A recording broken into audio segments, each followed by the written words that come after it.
don't rush. That's first and foremost. Because this is important information that they're receiving. This that we're talking about is a matter of life and death. You think I care anything about speeding past things or trying to let people get somewhere, what they're trying to do? They either get what I'm giving them, or they don't get anything at all. They get paid. That's what they get. So I'm not in a rush. I'm also not an entertainer. I didn't come to entertain anybody. If they're looking for entertainment, I can tell them, I guarantee them they can find more than about 500 channels that they can get on every day for entertainment. I'm not one of those channels.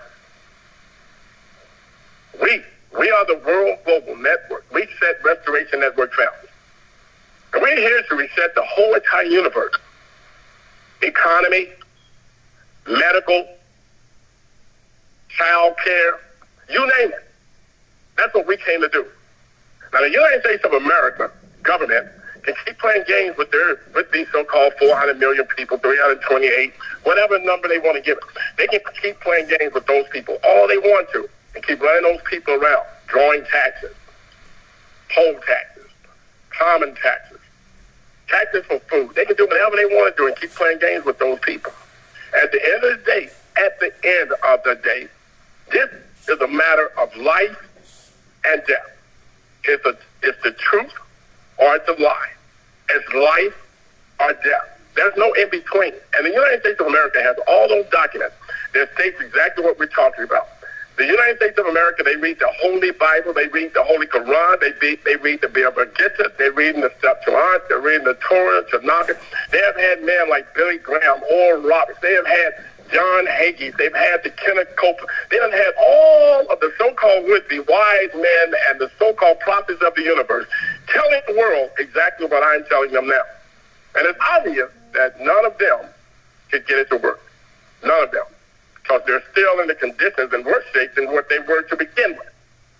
So I don't have time to entertain them. If anybody is in a rush, they can't wait for me to bring them their statements for the day, for the future, for their life. I tell them, get ready.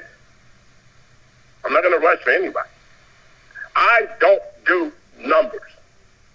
Again, I say, yes, I do time, but I don't do numbers. When you start doing numbers, you're going to realize you're going to start feeling like you either got too much or not enough. And I don't have time to be feeling like that. Those are numbers. That's number time. Everybody's sitting around now, why got enough money to do me for the rest of my life? If that be the case, then why do you still have men scratching, pawing at each other, fighting each other, choking each other out? Like Rupert Murdoch, Warren Buffett. Warren Buffett and Rupert Murdoch right now, both of them are in their 80s, if not 90s, and claiming 80s, because they got their wives that are still now only 15 and 16 years old. And yes, I say they got wives that's 15 and 16 years old, and they're 84 plus years old. And they're still pawing at each other. They're still trying to climb the ladder. They're still trying to have enough that they don't have to worry about life in the future. And it's obvious they haven't gotten there yet. I don't care anything about all those people out there that claim to be rich. Oh, I don't have to worry no more in my life. Let me help you out. A man with a bag of money, that's all he's got. There's a bag of worry. That's it. They're always concerned. Am I going to lose one corn? Will I get that corn back? Will I be able to double that corn tomorrow? Stop it. Save your life. This is a matter of life and death. The United Nations is already aware of that. And it's obvious that the white people in the United States of America, the Negroes, African Americans, colored people, niggers, whatever they have given them their title, it's obvious that they don't understand that. Everybody else understands that. You just bought a bunch of foreign Indians, that you call them, from India, Hindustan. You just bought them all the way from their country, and they are already looking for ways that all they got to do is sit down and let the system take care of them. They didn't come there to help you take care of your system. They came there for your system to take care of them. And they're going to sit down. They're not going to do anything. They're going to be in your shopping malls. They're going to be in your supermarkets. They're going to be pulling up in your gas stations. They're going to be doing all of that all day, all night. And you have to ask yourself, if America had a shortage of jobs for employment, what do you think it looks like now? Now you done bought in 2 million, 3 million, 4 million people from another country. And that's happening every day in America. Just about 22 to 24 million people just trafficking into the United States of America, and you already got a job market problem. What do you think is happening?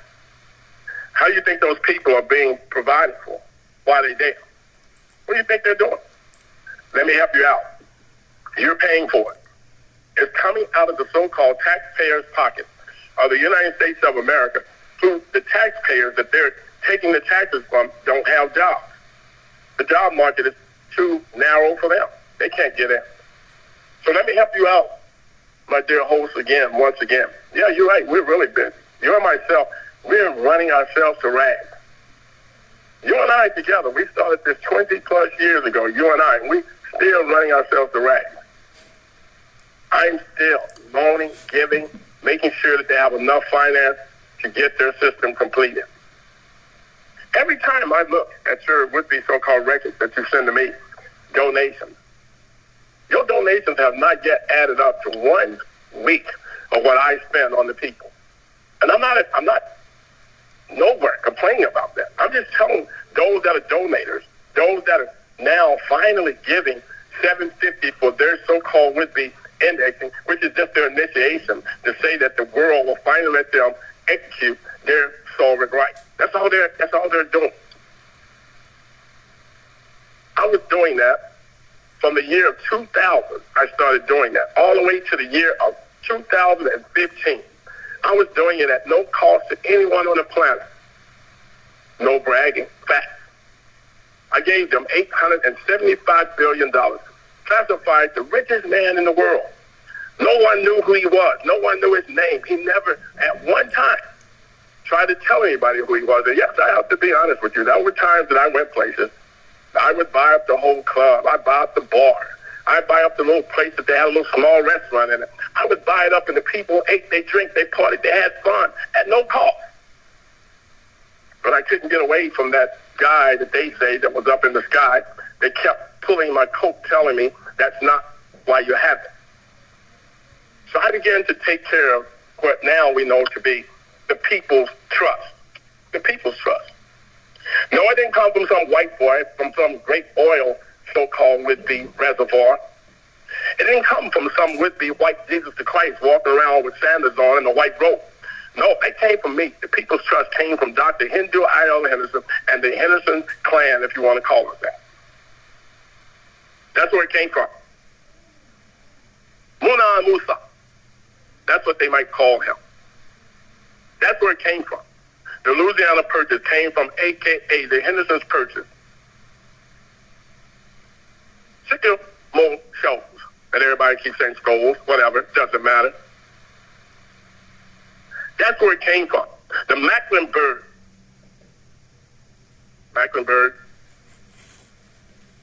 It came from all of those areas. They all had everything to do with Henderson. And Mr. Daniel Boone, the so-called frontierman himself, was a slave on the Henderson compound. And we sent him out to find and carve out more land dealing with our people, which was Indians. He didn't have to go out there to fight them. He didn't have to take not one rifle. He didn't have to take not even a bow and arrow. He didn't need a spear to go out and talk to those people. So all of the stories that the Caucasians, Quakers, white people, Europeans, whatever they were, that was coming to the United States of America, they keep telling that lie. That's not what happened. It was a friendly exchange, which wasn't really even an exchange. It was, you stay here, I let you use. You help me enhance the land by making beautiful trees, be beautiful, more beautiful. We can do that. You see the fruit hit the ground. Don't leave them on the ground. Pick them up and eat them, please, so they don't rot out on the ground and cause all the rodents to come and dig in the ground and put holes all over the would-be land. So just help us with that. We didn't ask you to come over and kill off all of the meat, kill up every cow, every buffalo you found, everybody that even laid up under a blanket with a few skins that looked like buffalo. You even shot them too. We didn't ask you to do that. I'm talking to the whole world right now because this is important to me. And maybe it's not important to you. Maybe it's okay to have your babies lying in bed with a buffalo skin over them and have a bunch of white men come by your TP and shoot them up and claim that he thought a buffalo was there. Maybe that's okay with you. It's not okay with me. Coati. Most of the words I'm saying, even the melanated black folks, Negroes, African Americans, niggas, whatever they call them, color folks, I don't know, whatever they to be right now, half the words I say, they don't understand them. And then they look at me as opposed to like I'm pronouncing it something wrong or something not right. Or what is he saying? That's not even a word. Yes, it is a word. It's the same word that the European so-called relative came and they changed it because they couldn't pronounce it. Coaki. I can say it billions of times. Coaki. Coaki. But you cannot pronounce it. It's not me, it's you. Sha'agi. I can say it 1,000 times. Coaki and Sha'agi is not the same word. And you can't change it to call them Cherokees just because you cannot pronounce the word. They were a group of people that was in Mississippi, Louisiana, Alabama, Georgia, that once was a tribe of people. They keep saying even before the 13th century, the 1st century. Columbus hadn't even sailed. Columbus hadn't even sailed out of his daddy's loin sack, which is his nut, testicle. Columbus hadn't even sailed out of that yet. And you're trying to tell me how to pronounce words that was in my world before he ever existed. And you want me to just as well believe that he somehow, he took a trip and he discovered me, my family, my world. He discovered it.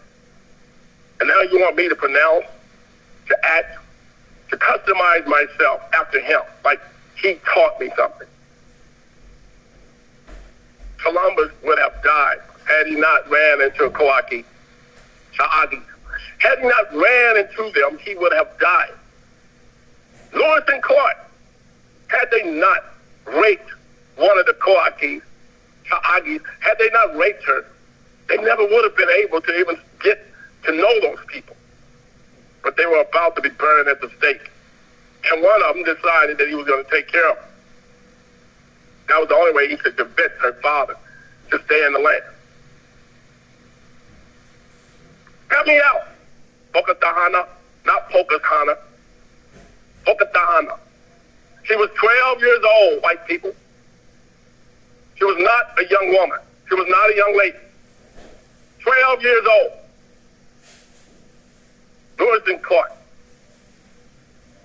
So stop it. Short of calling them rapists, you can also call them child rapists. But stop calling them heroes. Stop calling them discoverers, because they're not. They wasn't. Face the fact. They were criminals. Child molesters. Child rapists. At the least.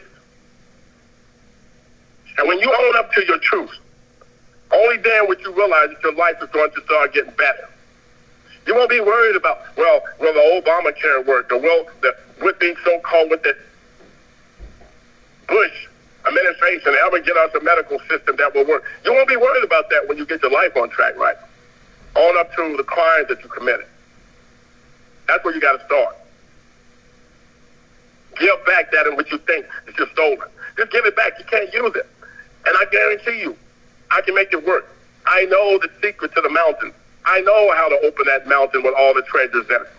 The word is not what you keep saying, open sesame. It's not saying open sesame. That's an English term. Open sesame. No, that is an English term. I know the true term to get it open.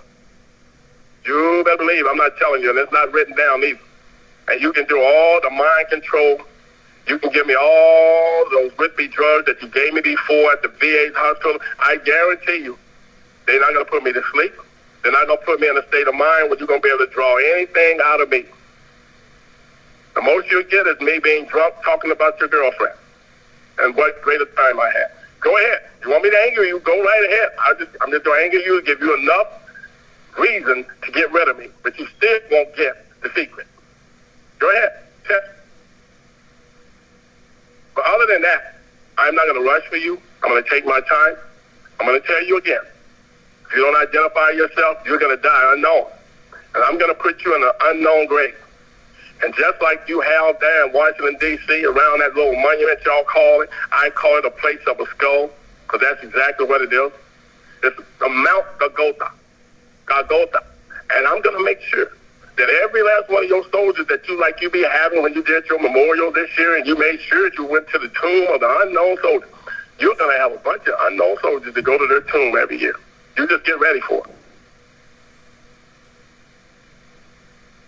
Now, host, I'm going to tell you again, you better be talking to these people, and you better talk up about indexing.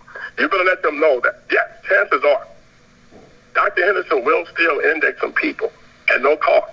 But you better believe those people are going to be truly people of God. Because I'm no longer indexing people that come to me to tell me that they're of God, and they don't even believe in God. They don't even believe in God's Son. They don't. They're still looking for God. I keep asking them, if you're looking for God and you don't think that you found him, why don't you go find him and bring him so we all can talk to him? I need to meet him. If you got a God that I don't know about, I need you to bring him to me, her. Some of you got a woman, God, y'all believe she's feminine. Bring her to me.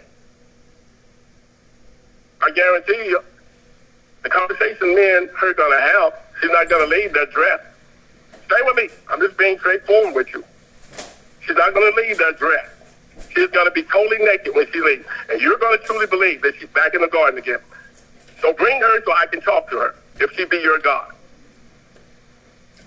But I don't have time for games. This is not a game. This is real. The earth belongs to my Father. The earth belongs to my Father, and the fullness thereof. All that is within it, all that is around it, all that is beneath it, and all that is above it. It belongs to my Father. And what is my Father belongs to me. Now I'm going to say to you again, you bring ye all the tithes back into the storehouse, says the Lord of hosts. And if you don't think I'm that Lord of hosts, you better bring him to me. Because him and I, we have a conversation that we need to have. First, I'm going to start talking to him on the terms that you and him understand the best. Right now, you're in debt to me. Over $100+ trillion. That's what we're going to start at. And then I'm going to ask him, what is he planning on doing with the breath of life that my Father gave him and loaned him for the time he's been on this planet? And we're going to go from there. But until then, identify yourself. Now, my beloved host, I'm going to turn it back over to you because I'm looking outside my window. And it's day. My Father has given me the instructions that man must work while it's still day, for when night comes and no man can work. And my work will and shall go on. And when night comes, rest comes. For me, my days are getting longer than my nights, and I'm okay with that.